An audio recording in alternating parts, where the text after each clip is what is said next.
What's up, tribe? How you guys doing? Go ahead and hit that subscribe button. I hope you like this video. So listen, let's talk a little bit about Aretha, the movie. So listen, I went out yesterday to brunch. Went out with some of my girlfriends. We went to brunch yesterday, and we were near a movie theater. And while we were at brunch, we said, "Hey, have you seen Aretha? I haven't seen Aretha. You seen Aretha? I haven't seen Aretha. Y'all want to go see Aretha?" So we went to see Aretha, right? Now, honestly, I wasn't sure how I felt about going to the movie theater. Okay, I was already, the brunch was already pushing it, but I went, we went to the movies because I said, at least I'm sitting around them. I've been sitting around them all day, okay? So let me say this. I love biographies, right? I've always, since I was a child, I have loved biographies. I've loved learning about people's lives, even if it's not, a magnificent superstar. Like, I'm always interested in learning about people's lives and how their life experiences created the person that they are and things of that nature. And so, I've always read about Aretha Franklin. I purposefully did not look at Genius that came on National Geographic a few months back with Cynthia Erivo. It's in my DVR, but I purposely did not watch it because I did not want to. I really wanted to see this version first. Because I knew that the Cynthia Erivo's version, well, the version she starred in, I knew that one wasn't coming from the family. And the thing you have to remember about biographies is that when you have a biography that is sanctioned by the person or the family of that person versus what they call an unauthorized biography, they're not going to always, they sometimes going to be in conflict because the reality is I may be willing to tell my story, but I may not be willing to tell everything about my story. And that's what I really walked away from the movie with, was Aretha Franklin was comfortable with telling certain parts of her story, and that's fine. She let us in the door of her battles with depression, of her childhood trauma, of her complicated relationship with her father, of the death of her mother, her bad relationships and her abusive relationships with the men. So she let us, her alcoholism, she definitely let us in the door with some struggles. And there was at one point in the movie where they were celebrating her 25th birthday, and I was thinking, my God, all this happened to this woman before the age of 25. I mean, at that point, she was on her third child. At that point, she had been molested. At that point, she was in an abusive marriage.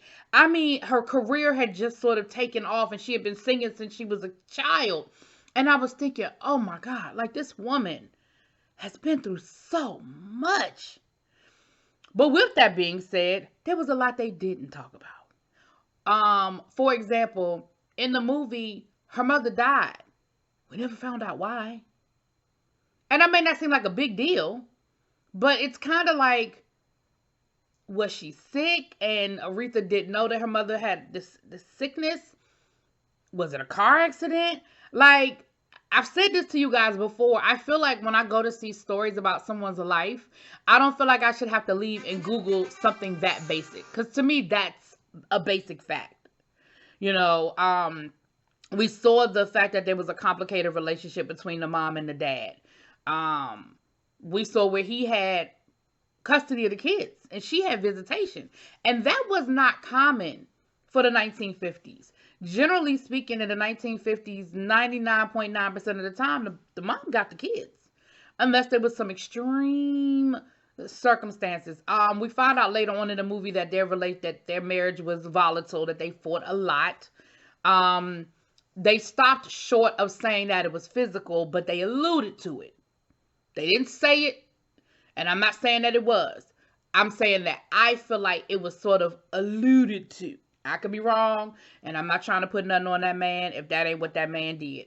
But I mean, we saw him hit her when she was an adult, so I don't think it would be too far out of the realm that they alluded to that. Again, I'm not saying they said that. I feel like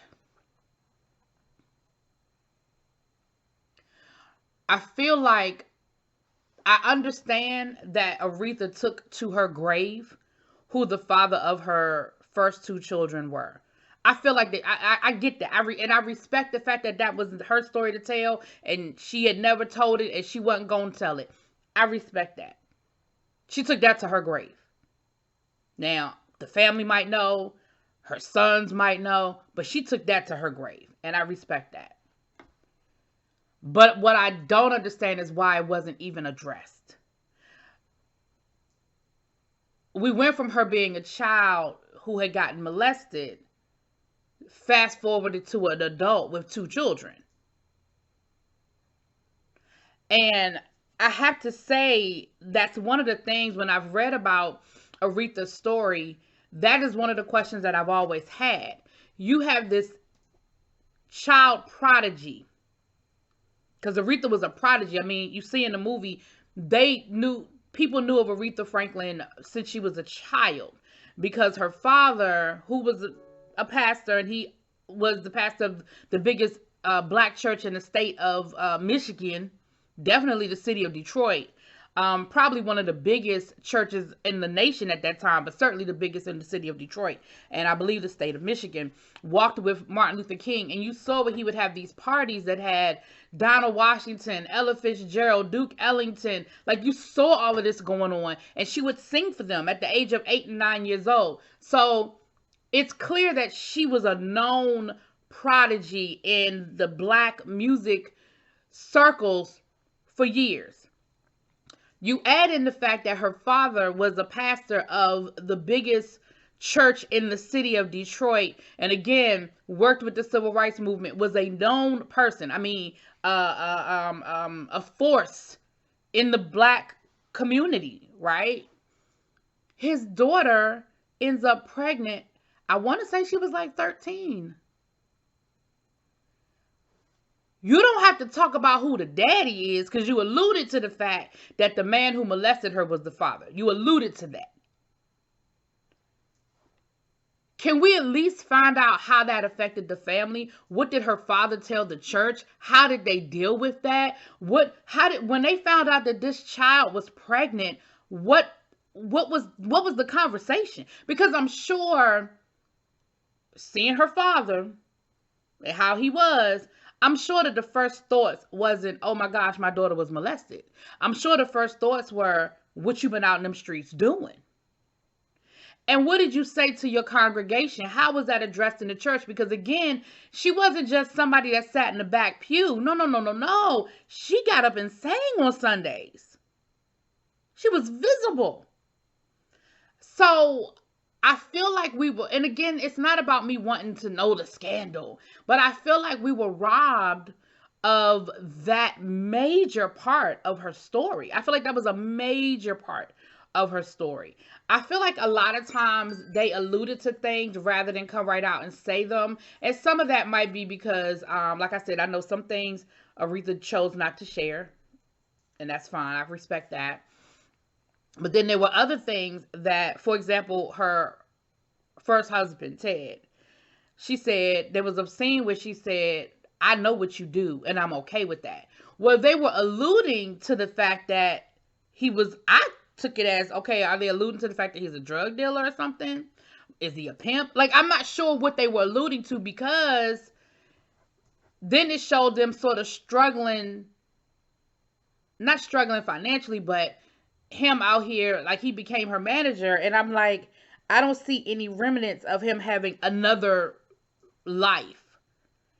So I feel like we were left to make an assumption, and my assumption might not be correct. I know what you do. Like we saw when he first tried to talk to her at one of her father's parties, and her father put him out the house and said, listen, I've been putting up with you because your friends are my friends, but don't you ever come around here again, once he saw that he was interested in Aretha.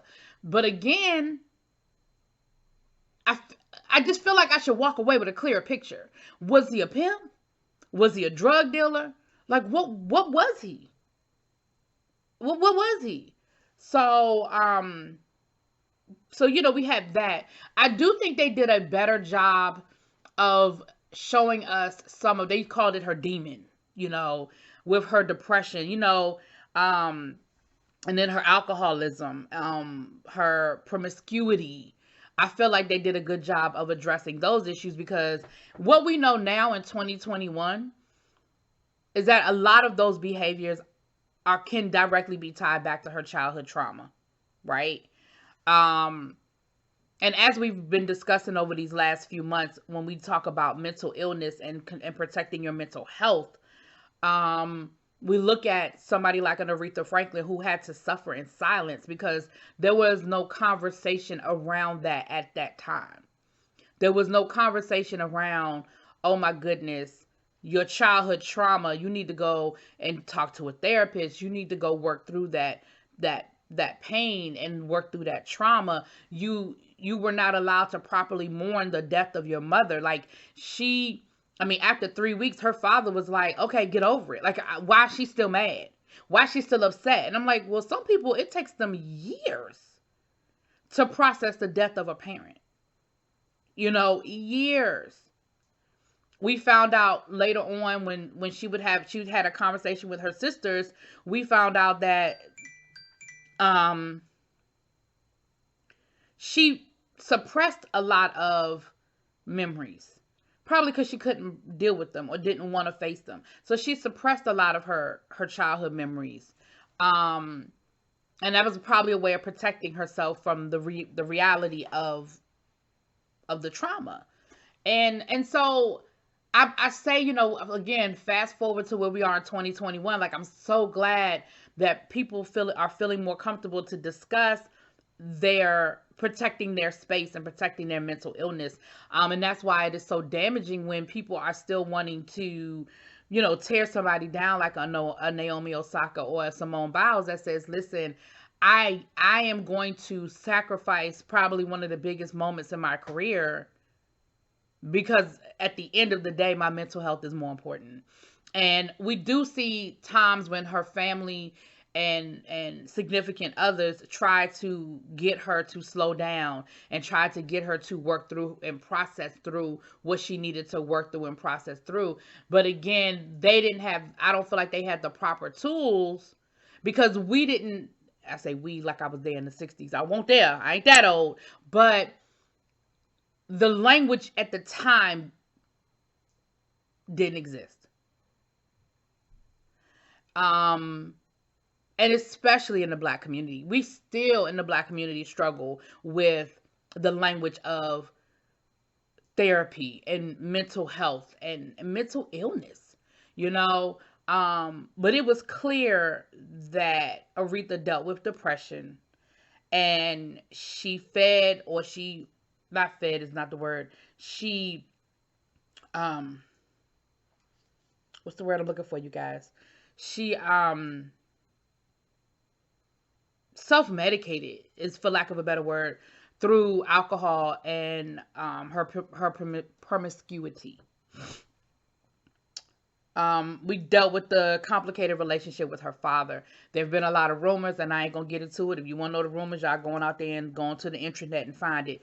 But it was what she chose to share with us was complicated enough without adding in the other rumors. You know what I'm saying? And I think that it's hard telling your story without telling other people's story. And that's always that thin line or that tightrope that you walk when you're telling your story, but other people are a part of your story. And so I feel like she did a good job of being fair about her relationship with her father without totally tearing him down. My story is my story, but I don't feel like she totally tore this man down. But I feel like she was fair to what her story was or was. I didn't know that her sisters were singers and that they wrote music. I didn't know that her sisters wrote some of her biggest hits. I didn't know that, and it just, and I know the one thing I walked away from, I said, this woman should never have died broke. And that's the one thing that always breaks my heart when I look at these biographies of especially these Black artists from the 60s and the 70s and the 50s and how much money they made versus what they had. And again, when you know better, you do better. And, you know, we know that for many, many, many, many years, the music industry was never set up for the artist to win. It just wasn't. Everybody else won except for the artist. And you look at all of the money that Aretha Franklin made and generated. And I know she spent good. Like, I mean, let's be clear. She had some bad makes on, honey. She spent good. But you just think, damn, this woman should never have ended up broke. Last but not least, I'm going to say this. I think that the acting was good. Something that was bothering me. For those y'all see that sort of movie, put it in the comments. What was up with these weird accents? Marlon Wayans had this weird cadence. Titus had this weird cadence. Is that a Michigan accent? And I'm not even being funny. I'm really not. I'm not saying that to be funny. Is that like a Michigan accent? Because there was this weird cadence to the way they were talking, but they were playing real people, so I'm assuming that they were mimicking how these people really talked. Like, you wouldn't make up that tone and that cadence out of nowhere. Like, it came from somewhere. I mean, her dad didn't talk like that. He was in Michigan. So, I don't know. Y'all let me know in the comments. It was weird, though, right? Y'all agree that was like a weird, like, cadence that they were talking in? But the costuming was great. The wigs, the makeup was excellent. The only problem I had, and I know this is going to sound real petty. The only problem I had was, Jennifer Hudson's nails. And I know that sounds petty, y'all, but I remember her nails were this. They were this stiletto file, that pointy file. I don't remember ever seeing that as something in the 60s and 70s that women did. Women had nails, but they were usually a round tip. I never saw this pointy. This is called a stiletto. I don't remember seeing that before. Now, if that's the case, y'all put it in them comments and get me together, respectfully. But I just don't remember seeing that. And I remember this. I don't know if y'all remember this movie Posse back in the day. Some of y'all will, some of y'all won't. It was Mario Van Peebles and Big Daddy Kane. Vesta Williams was in it. And there was a scene where Vesta was singing, right, in like a saloon.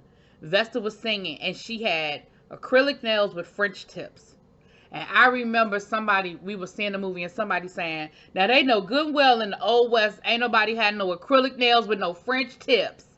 And so maybe that's why that just stuck with me, y'all. But anyway, I did notice that. That was one of the first things I noticed. I was like, why she got them? Okay. But moving on. I think Jennifer did a really good job. I think the music was great. I think the acting was really, really good. It was a good movie. It was a good movie, right? But I did come out with some questions. But I also came out wanting to know more about Miss Aretha. I also came out wanting to buy. I mean, I have a lot of her music already, but wanting to buy. I certainly want to get the soundtrack. So I think from that aspect, they did a really, really good job. So yeah, great job. Great job. So overall, I liked it. I would give it a B+.